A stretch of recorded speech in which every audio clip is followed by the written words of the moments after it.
America से 18,000 Indian को हाथ पैर बांध करके इंडिया भेजा जाएगा।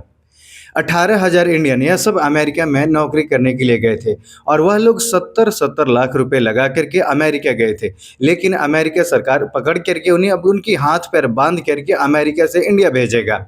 ये पहली बार नहीं है, इससे पहले फरवरी 2025 में भी कई इंडियन को हाथ पैर बांध करके भेजा गया था। 5 फरवरी 2025 को अमेरिका से 3,567 लोगों को अमेरिका से डिपोर्ट करके भेजा गया था, जिसमें से कई भारतीयों के हाथ पैर बांधा हुआ था। विदेश मंत्रालय ने भी इसकी पुष्टि किए थे। 3,567 लोगों को भेजा गया तो इसमें कई लोगों को हाथ पैर बांध करके, यानी हाथों में हथकड़ी था और पैरों में बेड़िया था, और फिर उनको इंडिया में प्लेन के जरिए लाया गया था। आखिर इंडिया से अमेरिका 60 लाख 70 लाख लगा करके जो लोग जा रहे हैं, वहां से उनको क्यों डिपोर्ट किया जा रहा? इसका सबसे मेन कारण है डॉक्यूमेंट पूरा नहीं होना। अनडॉक्यूमेंटेड पर्सन है ये।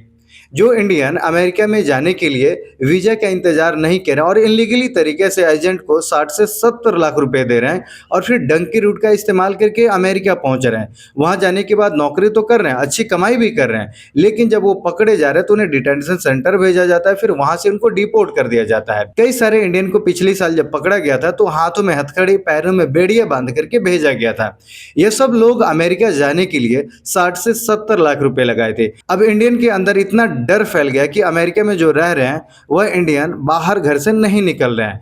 ऐसा उनको लगता है कि अगर वो पकड़े जाएंगे और डॉक्यूमेंट पूरे भी है तो भी कहीं उन्हें डिटेंशन सेंटर नहीं ले जाया जाए और वहां से उनको डिपोर्ट नहीं कर दिया जाए। अमेरिका में रह रहे इंडियन के अंदर काफी ज्यादा डर फैल गया है। इससे पहले जून में भी हजारों लोगों को डिपोर्ट किया गया था। इसमें बहुत से ऐसे भी लोग थे जिन्हें गए हुए 6 महीना भी नहीं हुआ था और वह लोग पकड़े गए, उनके 70 लाख रुपए तक बर्बाद हो गया और फिर उन्हें इंडिया डिपोर्ट किया जा रहा है। अगर आप भी इंडिया से अमेरिका जाना चाहते हैं तो आप बिल्कुल डंकी रूट का इस्तेमाल नहीं करें। अगर आपको भी लीगल तरीके से वीजा मिले तो जाएं, वरना आप बिल्कुल नहीं जाएं।